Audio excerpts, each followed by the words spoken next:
Hello viewers, welcome to astro intelligence videos. आज की वीडियो का टॉपिक है पर्पस ऑफ लाइफ।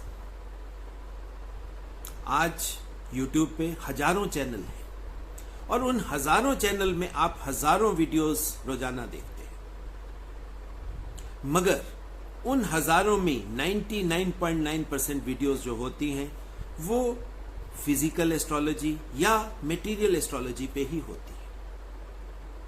बहुत कम चैनल हैं जहां पर आपको लाइफ के डीपर मोटिव्स समझाए जाते हैं, उनके बारे में डिस्कशन की जाती है। आज का टॉपिक जो है, इसमें हम कोशिश करेंगे कि मटेरियल दुनिया को शुरू करके हम साइको स्पिरिचुअल दुनिया तक जाएं, और टॉपिक रहेगा पर्पस ऑफ लाइफ। देखिए, जब भी हमें शरीर मिलता है, यानी हमारा जन्म होता है, एस्ट्रोलॉजी बिल्कुल कहती है कि हमारा जीवन पथ उसी समय निश्चित हो जाता है। जन्म के समय ही जीवन पथ, अगर जीवन पथ वहीं पे निश्चित हो जाता है तो कहीं ना कहीं हमारे जीवन की गतिविधियां भी निश्चित हो जाती हैं। और उसको समझने के लिए हमें राहु केतु एक्सेस को समझना पड़ता है, क्योंकि केतु में हमारे पास्ट की जो कंप्लीट नॉलेज पड़ी है, जो हमारी पास्ट की पॉसिबिलिटीज हैं, वो केतु में पड़ी है। सो केतु की पोजीशन हमें हमारे पास्ट के बारे में क्लियर कट इंफॉर्मेशन दे देती है, और जिस भी भाव में हमारा राहु होता है वो हमारे बारे में बताता है कि ये आपकी फ्यूचर पॉसिबिलिटीज का भाव है। यानी कि एक जन्म में आप जहां तक मैक्सिमम जा सकते हो वो आपके राहु का भाव है। अब मैक्सिमम जाने में मटेरियल चीज भी आ जाएगी, आपकी फिजिकल लाइफ भी आ जाएगी, आप कितना पैसा कमाओगे वो भी आ जाएगा, कितनी पद प्रतिष्ठा आपको मिलेगी वो भी उसी में आ जाएगी। मगर इन सब से ऊपर आपको हैप्पीनेस कितनी मिलेगी ये भी उसी भाव का सब्जेक्ट होगा।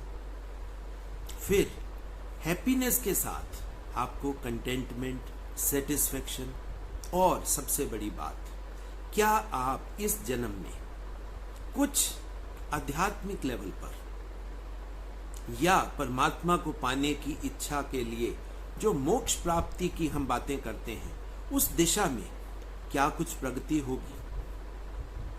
आज हम इन्हीं सभी चीजों को मिलाकर जानने का प्रयास करेंगे कि हमारे लाइफ का पर्पस क्या है।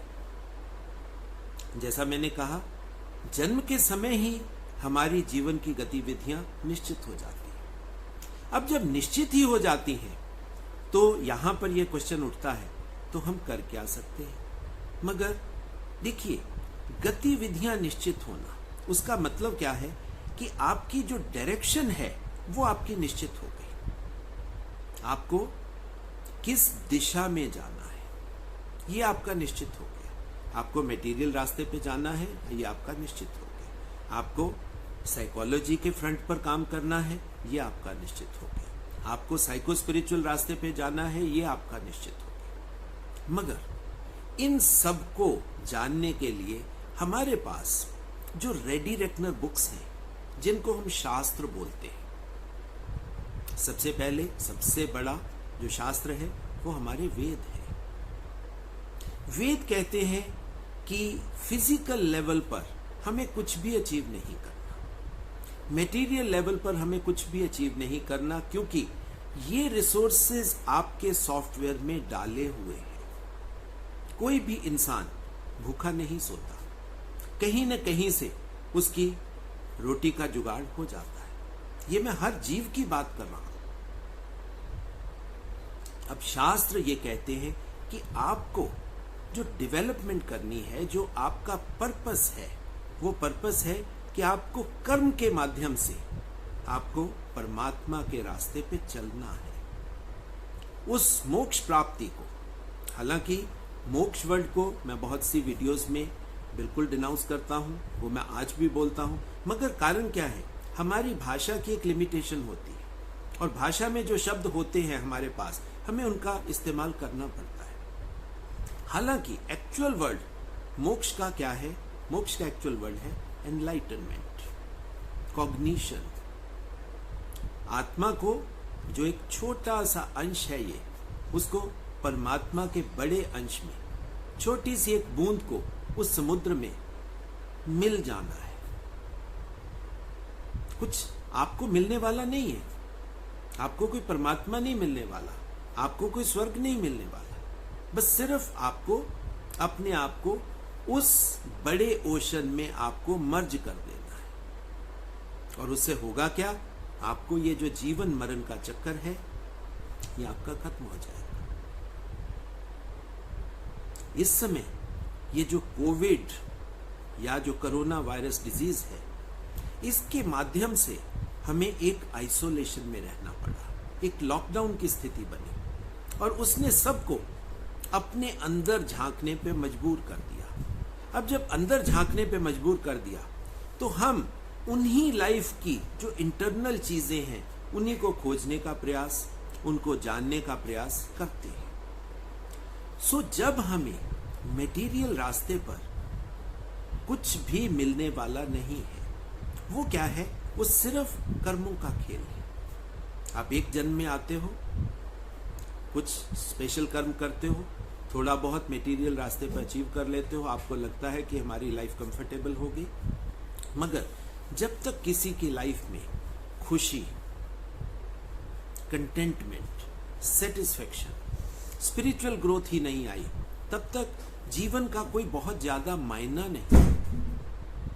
वो तो एक है कि हम थोड़े से पैसे कमा लेते हैं, हम किसी हिल स्टेशन पर चले जाते हैं घूमने के लिए, कभी फॉरेन कंट्री चले जाते हैं घूमने के लिए, जैसे ही पैसे खत्म हुए हम फिर वापस आ जाते हैं। ये वही चीज है, थोड़ा सा बड़े लेवल की जर्नी आप कर रहे हो, मगर ना तो हिल स्टेशन पे जाके आपको कुछ रियल में मिलता है। हाँ, थोड़े से पार्ट के लिए आपको एक मामूली सी खुशी जरूर मिलती है, कुछ नई चीजें देखने को मिलती हैं, मगर लाइफ इतनी छोटी नहीं है, इतनी सुपरफिशियल नहीं है कि एक छोटे से हिल स्टेशन पे जाके आपको परमानेंट खुशी मिल जाएगी। सो जीवन को आगे बढ़ाने के लिए बहुत डीप फिलॉसफी है, डीप मीनिंग है, और भारतीय दर्शन को इसी वजह से सबसे डीपेस्ट दर्शन माना जाता है। अब उस परमात्मा के रास्ते पे चलने के लिए ऋषियों ने कह लीजिए या उन मनीषियों ने कह लीजिए, हमें कई रास्ते दिए।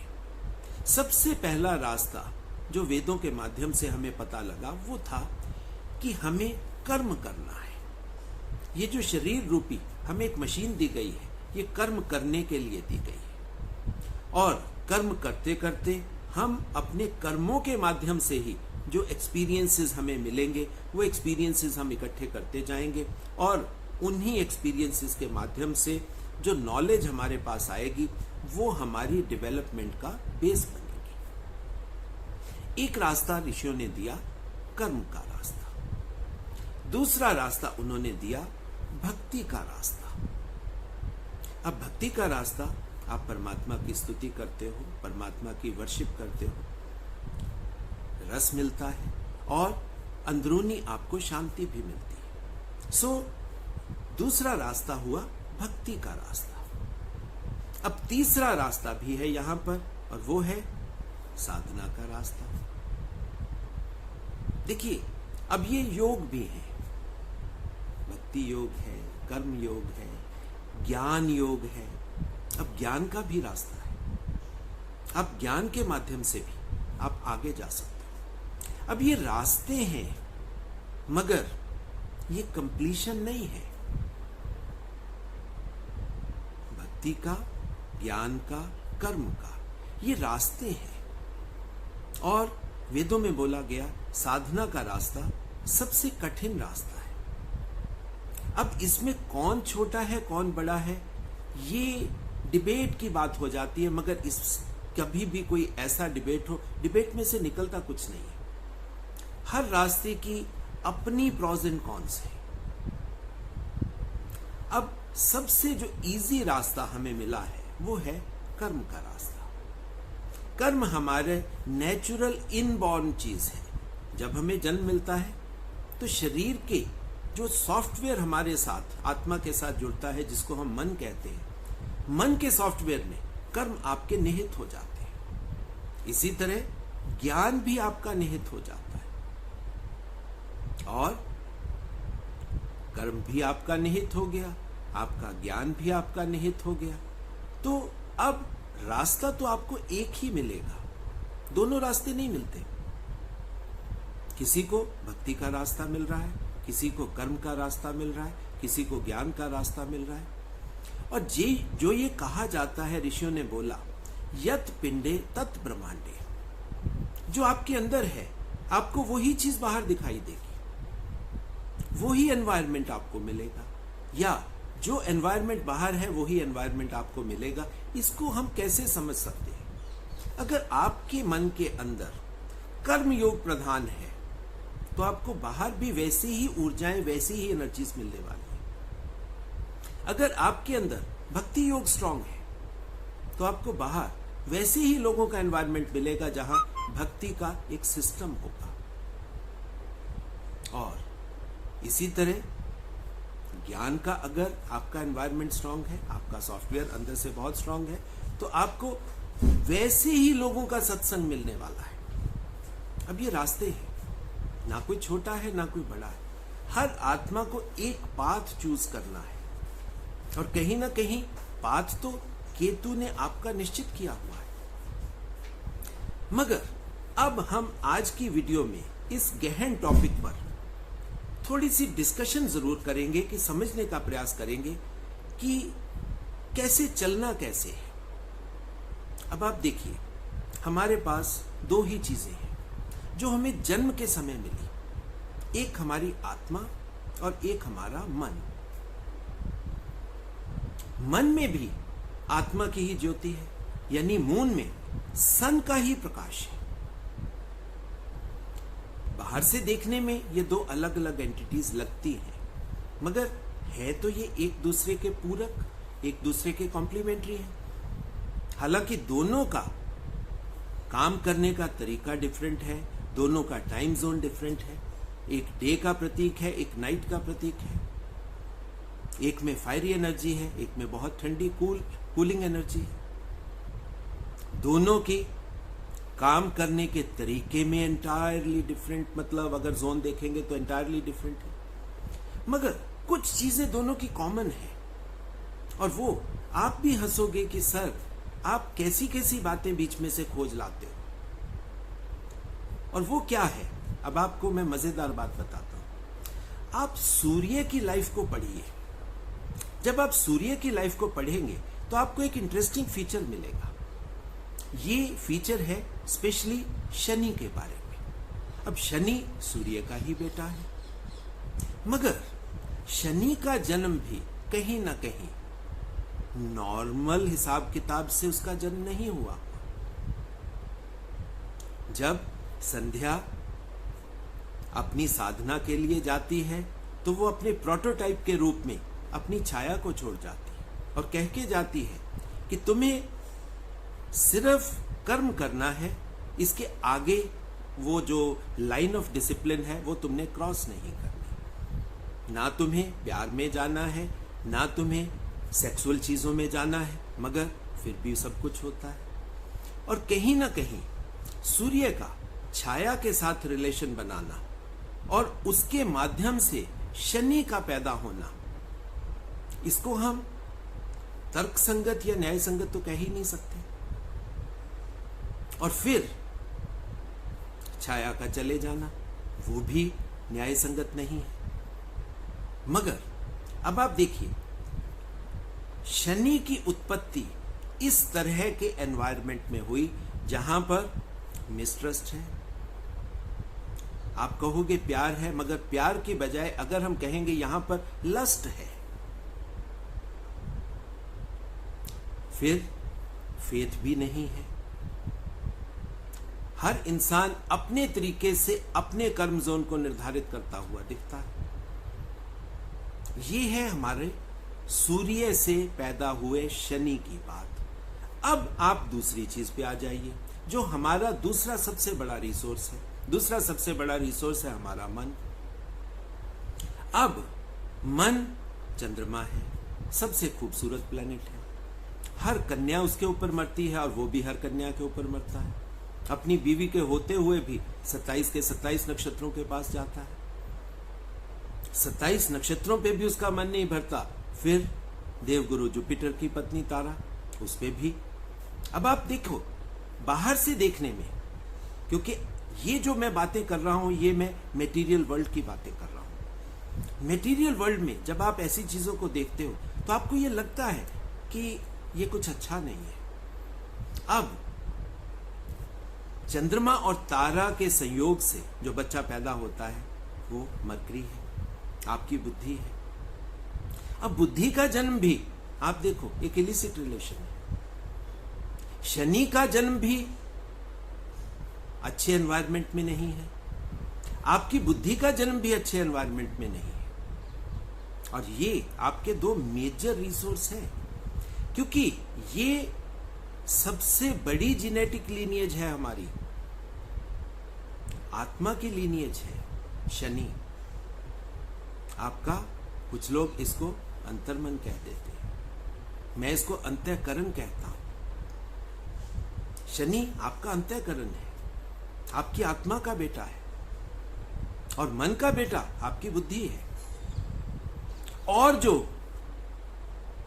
2-3 रिसोर्स हमारे पास और भी हैं, और वो रिसोर्स क्या है? मंगल है, भूमि का बेटा है, जिसके आप भी बेटे हो। फिर रिसोर्स है हमारे दोनों गुरु, हमारे दोनों एडवाइजर, हमारे दोनों ज्ञान के सोर्स।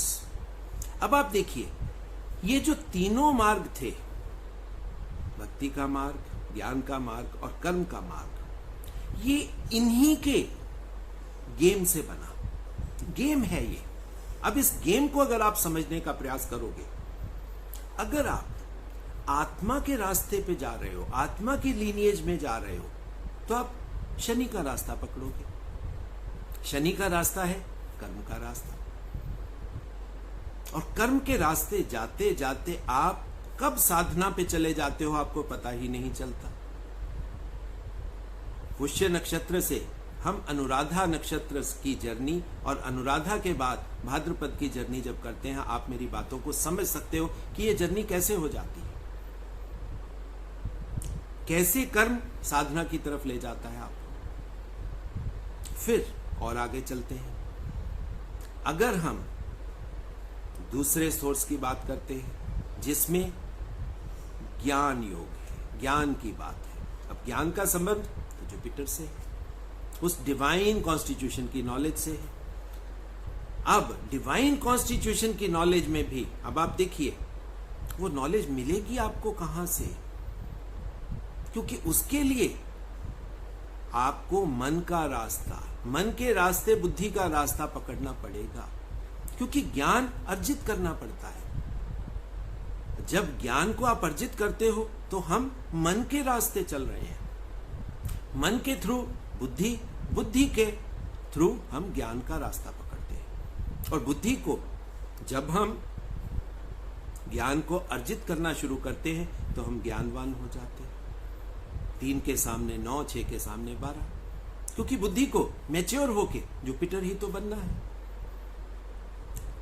और ये रास्ता भी एक रास्ता है जो हम एस्ट्रोलॉजी के माध्यम से उस चीज को डिसाइफर करने की कोशिश कर रहे हैं आज की वीडियो में। अब तीसरा रास्ता, भक्ति का रास्ता, ज्ञान का रास्ता और कर्म का रास्ता।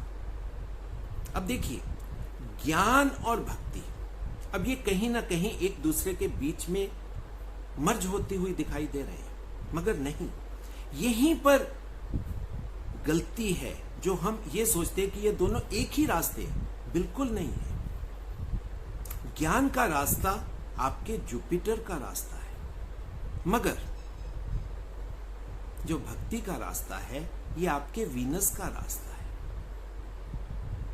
वीनस देवी मां की उपासना, प्यार से, आस्था से हम जब इस तरह वर्शिप करते हैं तब ही उपासना घटित होती है, क्योंकि उपासना का संबंध शरीर से है, शरीर के प्यार से है।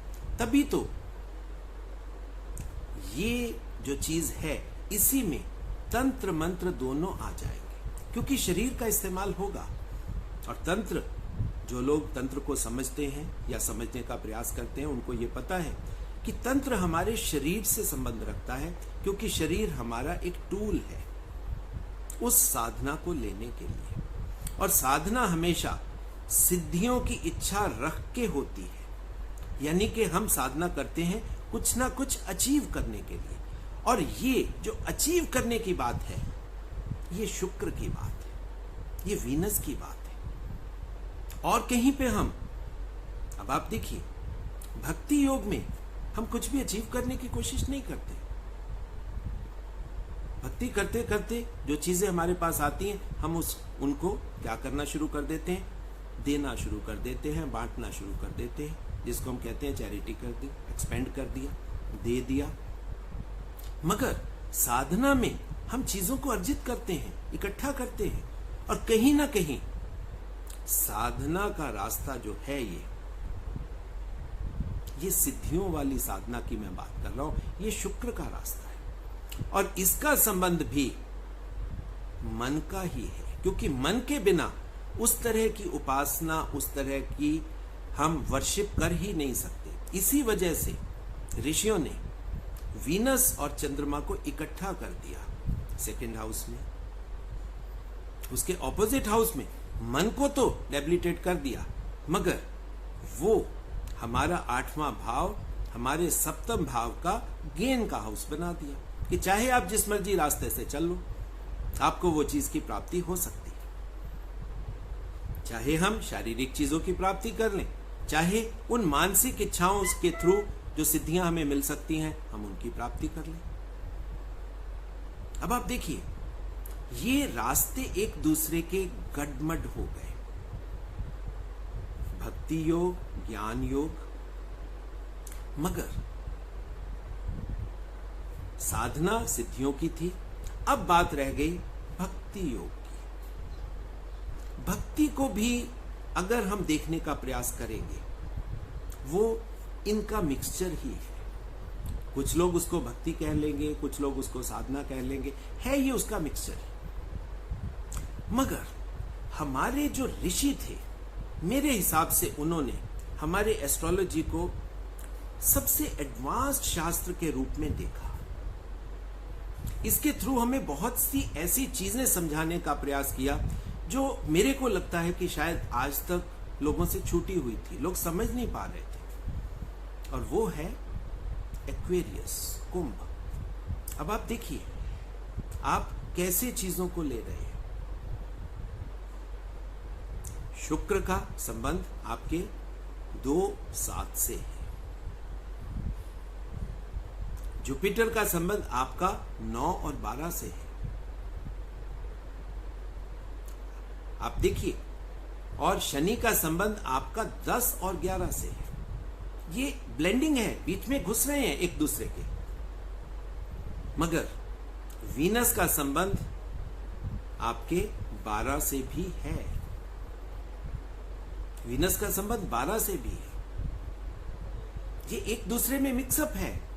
मगर ऋषियों ने कुंभ को, एक्वेरियस को, उस खजाने को, उस मटके को आपके 11th हाउस में ही क्यों रखा है?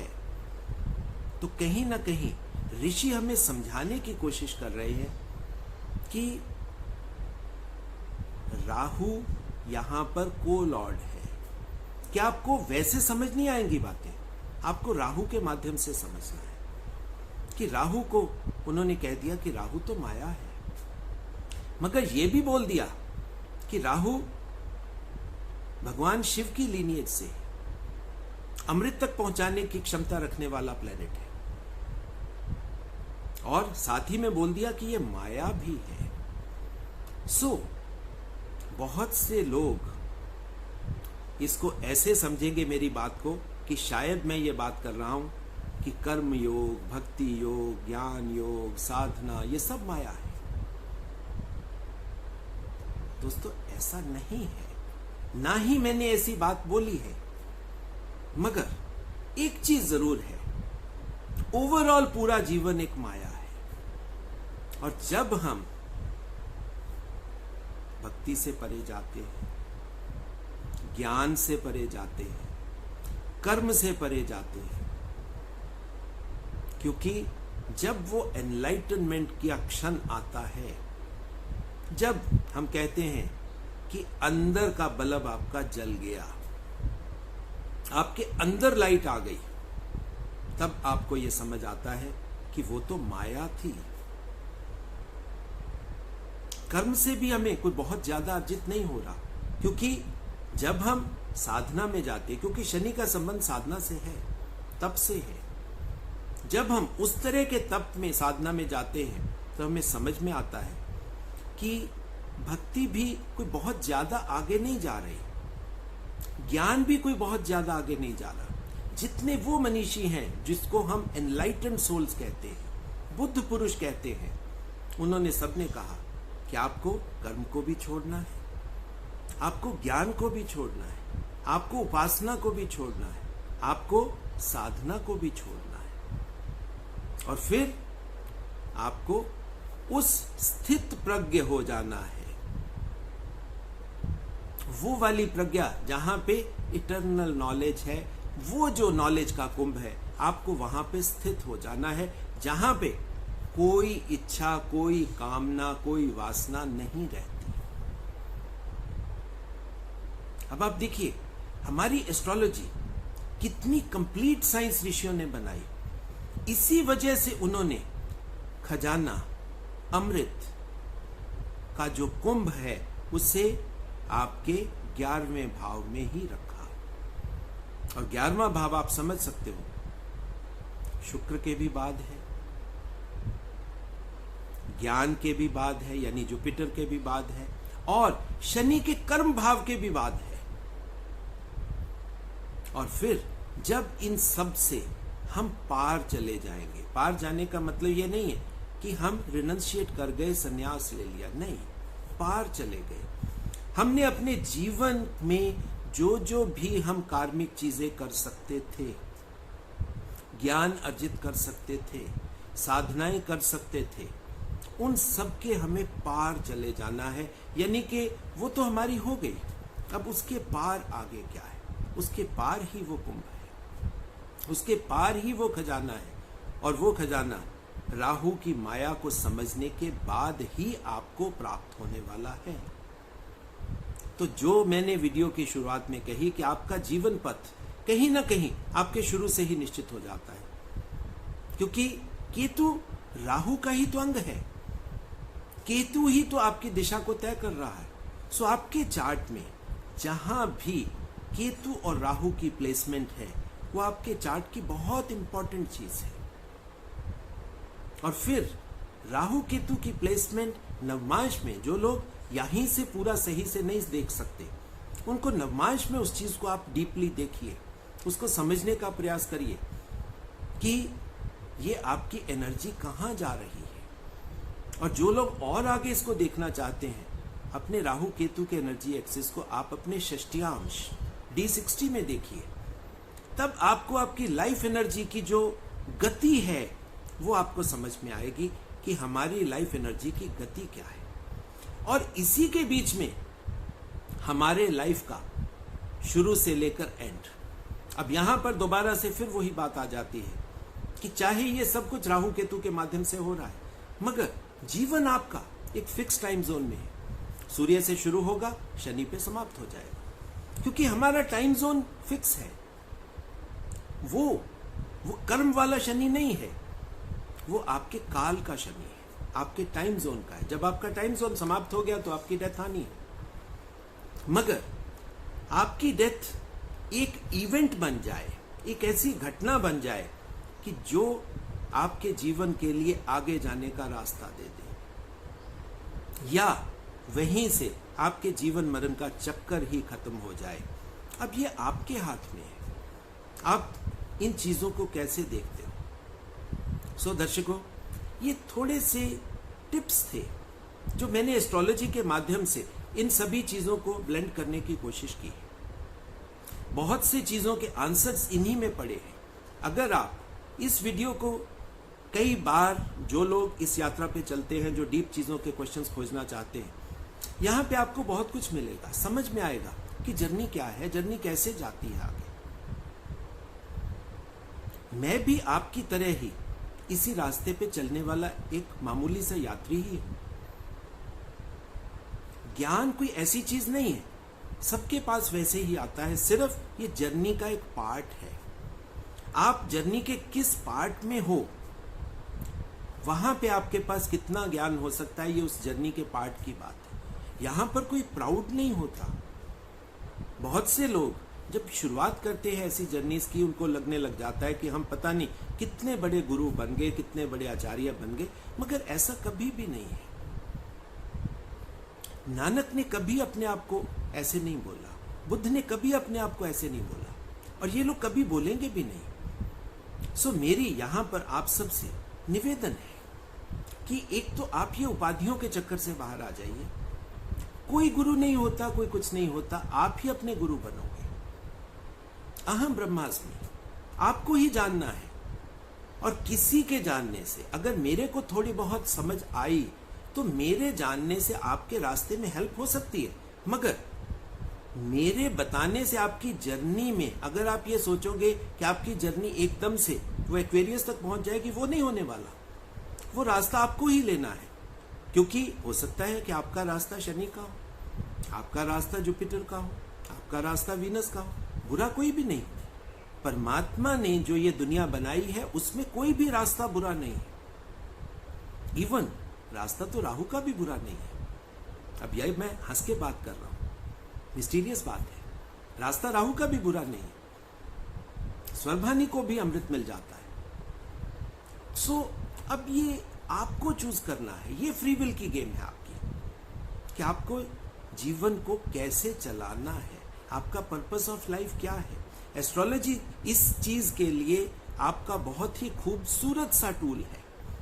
इसको अंदर तक जानिए, सुपरफिशियल चीजों में ना गुम होइए कि जी मेरे को कितने पैसे मिलेंगे, मेरे को नौकरी कब मिलेगी, मेरी शादी कब होगी, मेरे बच्चे कितने हो। ये बहुत छोटी छोटी चीजें हैं आपके लाइफ की बड़ी चीजें, हैप्पीनेस, कंटेंटमेंट, एनलाइटनमेंट, कॉग्निशन, ये बड़ी चीजें हैं, उनको भी खोजिए आप।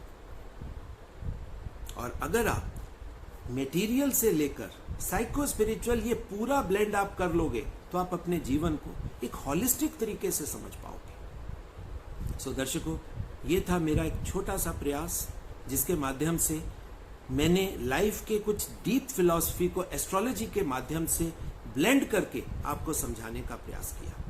आशा करता हूं वीडियो आपको पसंद आएगी। और एक निवेदन जो हर वीडियो के एंड में मैं सबसे करता हूं कि जो दर्शक हमारे इस चैनल को पसंद करते हैं वो इसको लाइक करिए, इसको सब्सक्राइब करिए, ज़्यादा से ज़्यादा शेयर करिए, ताकि ऑथेंटिक वैदिक एस्ट्रोलॉजी की नॉलेज घर घर तक पहुंचे। जो लोग अपनी चार्ट्स दिखाना चाहते हैं, हमारे इंस्टीट्यूट में एजुकेशन लेना चाहते हैं, उन सभी के लिए मेरा एक ही कॉन्टैक्ट नंबर है, और वो है 9881164480, जहाँ पर आपकी बात मेरे बेटे मनु से होगी।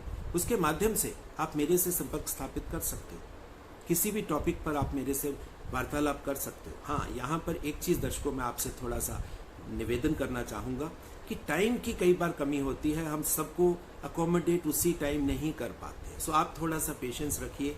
आपकी जो क्वेरीज हैं आप व्हाट्सएप पे हमें भेज दीजिए, मैं पूरा प्रयास करूँगा कि आपकी क्वेरीज का आंसर करने की। सो दर्शकों, कोविड चल रहा है और इसके साथ हमें जीना सीखना पड़ेगा। और ये एक ऐसी चीज है जिसने हमें इतना कुछ सिखाया है कि हमें अपने अंदर जाकर अपनी अंदर की चीजों को, अपनी अंदर की ऊर्जाओं को देखना है, और वो ही लाइफ को समझने का असली तरीका है। सो कोविड का भी धन्यवाद, परमात्मा का भी धन्यवाद, आप सबका भी धन्यवाद। और इसी के साथ, इस आशा, विश्वास और आशीर्वाद के साथ मैं अपनी वाणी को विराम देता हूँ।